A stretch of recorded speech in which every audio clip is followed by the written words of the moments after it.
అప్పులు ఇచ్చిన వాళ్ళ కోసం కాదు ఈ రీలు, అప్పులు చేసిన వాళ్ళ కోసం ఈ రీలు. అప్పు చేశారు, తప్పు చేశారు, చేసావు, అయిపోయింది. ఇలా మాట్లాడుతూ ఉంటే నువ్వు ఇస్తావా అంటారు. బాధల్లో ఉన్నవాడికి ఆ పెయిన్ తెలుస్తుంది. మరి ఎందుకు తీసుకున్నావు? కోర్టు సూట్ వేసుకొని మాట్లాడమంటే మాట్లాడతారు. వాళ్ళు ఏమన్నా ఇస్తారా? ఎవడెందుకు ఇస్తాడు? నువ్వు కొత్త ప్రయత్నాలు వెతుక్కోవాలా. ఆ గూగుల్ ఒకటి ఏడ్చింది, చాట్ జీపీటీ ఒకటి ఏడ్చింది. ఫ్రీ, కొత్తగా వెళ్ళి వెతుకుదామే, లేదా కొత్తవి నేర్చుకుందామే. లేదంటే మేము పాత మనుషులం. ఇంకెంతకాలం పాత మనుషులం? అందరూ పాత మనుషులే. వాడెవడో అడాప్ట్ అయిపోతా ఉంటాడు, నువ్వు అడాప్ట్ అవ్వాలా. అంతేగాని మాకు ఇవన్నీ రాదు, పాత పద్ధతులే పెట్టుకొని పాత అప్పులు కట్టలేక కొత్త అప్పులు చేసుకుంటూ బ్రతకడం కాదు జీవితం అంటే. అడగద్దు మళ్ళీ. ఆ మార్గం ఎక్కడో ఏందో నడక్కో ఎవరు చెప్పరు. అప్పుల కోసం ఎట్లా తలుపులు కొడతావు అందరిది, అట్లనే వెతుక్కోవాలి మార్గం. అప్పులు కొట్టేటప్పుడు మాత్రం వీలు కాకపోతే వాళ్ళని గుర్తొస్తుంది కదా, మార్గం కనబెట్టేటప్పుడు గుర్తురాదే.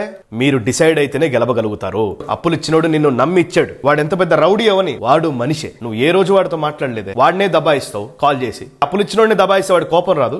ఇచ్చినావులే పెద్ద అప్పు అట్లా అనకు. నీ అవసరానికి వాడు ఇచ్చాడు. కరెక్ట్ గా మాట్లాడు, అర్థమయ్యేటట్టు మాట్లాడు. ఏ ఒక్క రోజన్నా ఒక డీసెంట్ అప్రోచ్ వాళ్ళతో చేసావా? చేసుండవు. ఎందుకు? మనకి వెంటనే భయం వచ్చేస్తుంది. అమ్మో వీడు అడిగేస్తాడు, వాడు అడుగుతాడు, వాడు అర్థం కూడా చేసుకుంటాడు. క్లీన్ గా మాట్లాడాలి, క్రిస్ప్ గా మాట్లాడాలి. అర్థం చేసుకొని ఈ రోజు నుంచే కొత్త ప్లాన్, కొత్త స్ట్రాటజీతో ముందుకు రండి. ఇదే పేజ్ లో టిప్స్ అండ్ ట్రిక్స్, బిజినెస్ అన్ని వస్తూ ఉంటాయి. మన బ్రాడ్కాస్ట్ ఛానల్లో జాయిన్ అవ్వండి. 365 అప్డేట్స్ ఉంటుంది. దాంట్లో ప్రతిరోజు నా వాయిస్ మెసేజ్లు వస్తూ ఉంటాయి. చాలా మందికి హెల్ప్ఫుల్ గా ఉందని కూడా అంటూ ఉన్నారు. Thank you.